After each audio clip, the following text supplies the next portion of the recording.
블렌더에서 렌더링한 사과가 있습니다. 배경을 지우고 사과 그림자를 추출합니다. 다시 컬러 배경을 합성하면 사과가 무한한 평면 속으로 들어갑니다. 섀도우 캐쳐를 알아볼까요?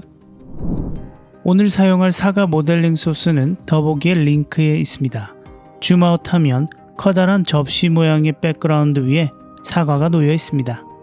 카메라에는 타겟이 설정되어 있고 카메라 애니메이션이 설정되어 있습니다. 3점 조명도 세팅되어 있고요. 렌더 엔진은 사이클스입니다. 프레임 레인지는 0에서 120 프레임입니다.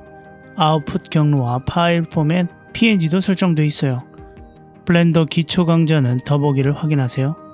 카메라 뷰에서 애니메이션을 확인해 볼게요. 애니메이션의 마지막 부분을 보면 배경 윗부분이 잘라져 있어요. 이 상태로 일단 렌더링 해볼게요. Ctrl F12 렌더 애니메이션. 렌더링이 완료된 이미지 시퀀스를 확인해 볼게요.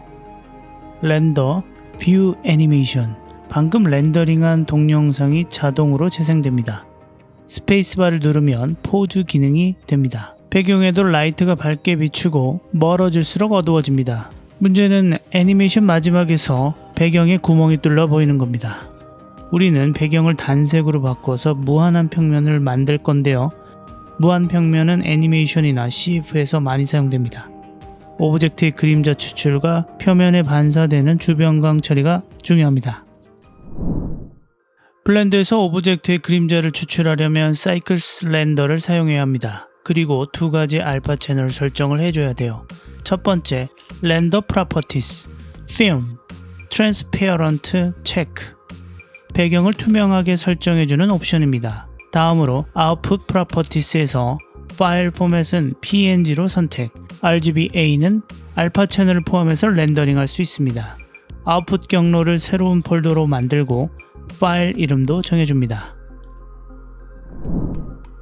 사과 그림자를 추출하려면 그림자가 생성될 백그라운드를 선택하고 오브젝트 속성을 변경해줘야 합니다. 오브젝트 프로퍼티스, 피지빌리티, 섀도우 캐쳐를 설정합니다. 바닥 평면은 사라지고 그림자만 남았어요. 만약에 그림자가 필요 없다면 홀드아웃을 선택합니다. 홀드아웃은 선택한 오브젝트를 마스킹 처리해줍니다. 홀드아웃과 섀도우 캐쳐 기능은 합성해서 아주 중요합니다. 섀도우 캐쳐 기능은 EV랜드에서는 지원되지 않습니다. 다시 렌더링합니다. 렌더 애니메이션. 사과와 사과 그림자만 렌더링 되었습니다. 좋습니다. 애니메이션도 확인해 볼게요.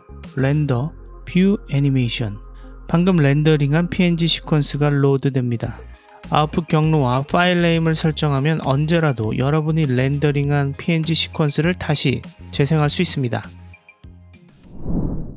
비디오 편집을 위해서는 새로운 파일이 필요합니다. 파일, New, General.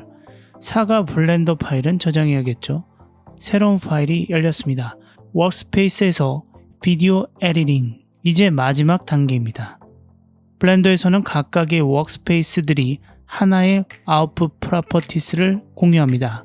그래서 3D 파일과는 별도로 새로운 파일에서 비디오 편집하는 게 좋습니다. 방금 렌더링한 PNG 시퀀스를 불러옵니다. 비디오 에디팅. 기본 사용법은 지난 강좌를 참고하세요. 플레이합니다. 사과와 그림자가 잘 추출됐어요. 이제 단색 배경으로만 합성하면 돼요. 컬러 바를 불러옵니다. Add Color. 컬러 스트립을 사과 밑으로 깔고 스트립의 길이를 조절합니다.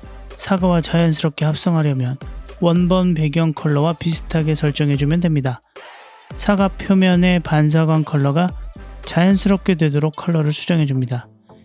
비디오 시퀀스에서 최종 렌더링할 아웃풋 경로를 새로 지정합니다. 파일 포맷은 이번에 AVI로 해볼게요. 최종 렌더링합니다. 사과가 단색의 무한 평면 속으로 들어왔어요. 마음에 드셨나요? 구독과 좋아요, 알람 설정을 부탁드립니다. 감사합니다. CG 빠삐였습니다.